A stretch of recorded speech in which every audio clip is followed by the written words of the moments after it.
ഈ ഇൻസ്റ്റൻ്റായിട്ട് ലോൺ കിട്ടുമെന്ന് പറഞ്ഞിട്ടേ നമ്മളൊക്കെ പോയി എല്ലാവരും മിക്കവരും ഇപ്പോൾ ലോൺ എടുത്തെന്ന് പറയാൻ ഞാൻ കേട്ടിട്ടുണ്ട്. ഈ ഇൻസ്റ്റൻ്റായിട്ട് ലോൺ എടുക്കാൻ പോകുമ്പോഴത്തേക്കിന് നമ്മുടെ പ്രൂഫുകളും കാര്യങ്ങളും കൊടുത്ത് സെൽഫിയും ഇട്ട് കൊടുത്ത് കഴിയുമ്പോഴത്തേക്കിന് അതിനകത്ത് കുറച്ച് ടേംസ് ആൻഡ് കണ്ടീഷൻസ് എന്ന് പറഞ്ഞിട്ട് സംഭവം വരുന്നുണ്ട്. ഈ ടേംസ് ആൻഡ് കണ്ടീഷൻസിനകത്ത് അവർ കുറേ കാര്യങ്ങൾ പറയുന്നുണ്ട്. അതിനകത്ത് നമുക്ക് ഏറ്റവും ദൂഷ്യമുള്ള 3 കാര്യങ്ങളുണ്ട്. നമ്മൾ ഈ ടേംസ് ആൻഡ് കണ്ടീഷൻസ് അംഗീകരിച്ച് കഴിഞ്ഞ് കഴിഞ്ഞാൽ നമ്മളതെല്ലാം എഗ്രി എന്ന് പറഞ്ഞ് അടിച്ചു കൊടുത്തു കഴിഞ്ഞാൽ നമ്മുടെ ഗൂഗിൾ അക്കൗണ്ട് അവർക്ക് കിട്ടും. നമ്മുടെ ഗൂഗിൾ അക്കൗണ്ട് കിട്ടിയാൽ ഗൂഗിളിനകത്ത് കിടക്കുന്ന ഫോട്ടോസും കോൺടാക്റ്റും അവർക്ക് എടുക്കാൻ പറ്റും എന്ന് അവർ ആ ടേംസ് ആൻഡ് കണ്ടീഷൻസിനകത്ത് പറയുന്നുണ്ട്.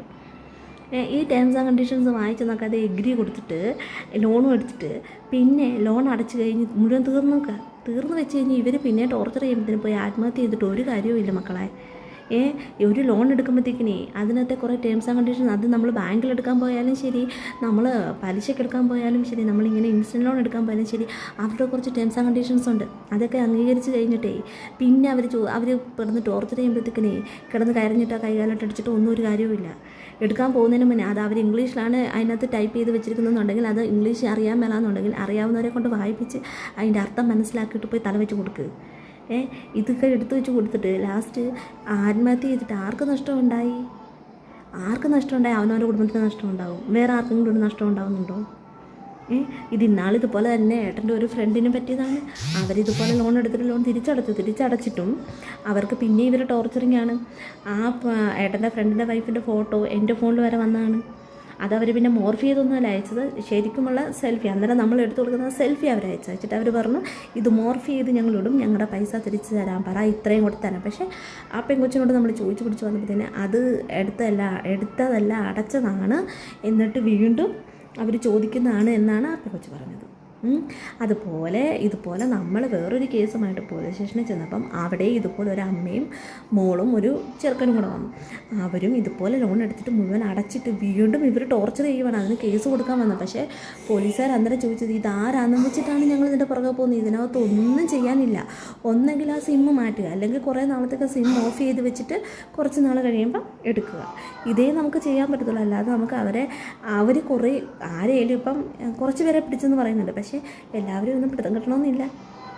ഈ ആപ്പുകളിലൊക്കെ പോയി നമ്മൾ ലോൺ എടുക്കുമ്പോഴത്തേക്കിനും ഒന്നും മൂളയുണ്ടെങ്കിൽ ചിന്തിച്ചാൽ മനസ്സിലാകാവുന്ന കാര്യമേ ഉള്ളൂ.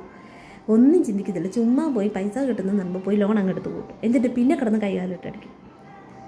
ഒരു ലാഭവും ഇല്ലാതെ ഇങ്ങനെ ലോൺ ആരെങ്കിലും തരുമോ? എന്താണ് നിങ്ങൾ ഈ പറയുന്നത്? അതുപോലെ തന്നെ ഇസാഫ് അതുപോലെ വേറെ കുറേ ഉണ്ട്. എനിക്ക് ലോണൊന്നും കറക്റ്റ് പേരൊന്നും അറിയത്തില്ല. അവിടെ നിന്നൊക്കെ നമ്മൾ ലോൺ എടുത്തു കഴിഞ്ഞാൽ എങ്ങനെയാണ്? അവരും അതിനകത്ത് അവരുടെ ടേംസ് ആൻഡ് കണ്ടീഷൻസിനകത്ത് എന്ത് മരണം നടന്നെന്ന് പറഞ്ഞാലും അവരുടെ ആ ഡേറ്റിൽ അവർക്ക് കളക്ഷൻ കിട്ടിയിരിക്കണം എന്നവർ പറയുന്ന കാര്യം. അവിടെ തന്ത മരിച്ചാലും ശരി, അമ്മ മരിച്ചാലും ശരി, ആങ്ങളെ മരിച്ചാലും ശരി, മകൻ മരിച്ചാലും ശരി, ആര് മരിച്ചാലും ശരി, അവർക്ക് അവരുടെ ലോൺ പൈസ കിട്ടിയിരിക്കണം. അതവരുടെ ടേംസ് ആൻഡ് കണ്ടീഷൻസാണ്. അത് നമ്മൾ ഒപ്പിട്ട് കൊടുത്തിട്ടാണ് അവർ നമുക്ക് ഇങ്ങോട്ട് ലോൺ തരുന്നത്. പിന്നെ അവരെ പോയി ചീത്ത വിളിച്ചിട്ട് കാര്യമുണ്ടോ? ഒരിക്കലുമില്ല. പിന്നെ അവരെ പോയി ചീത്ത വിളിച്ചിട്ട് ഒരു കാര്യവും ഇല്ല.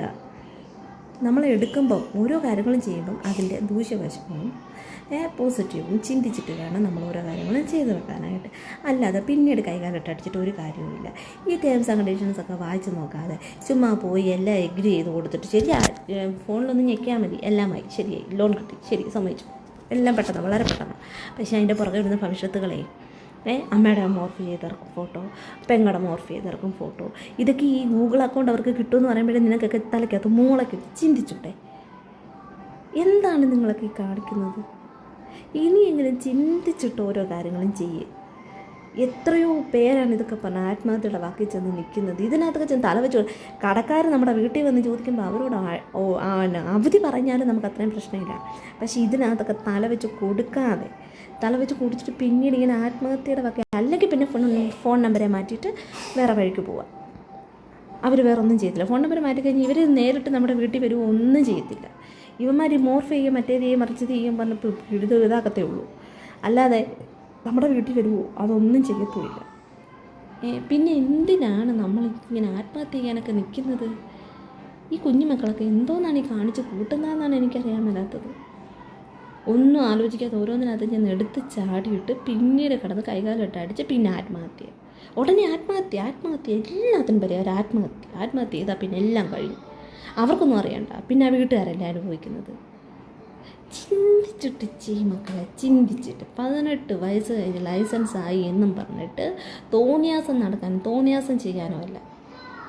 ബോധമുണ്ടെങ്കിൽ, തലയ്ക്ക് താഴ്ത്താമസം ഉണ്ടെങ്കിൽ ചിന്തിച്ചിട്ട് ഓരോ കാര്യങ്ങളും ചെയ്യും.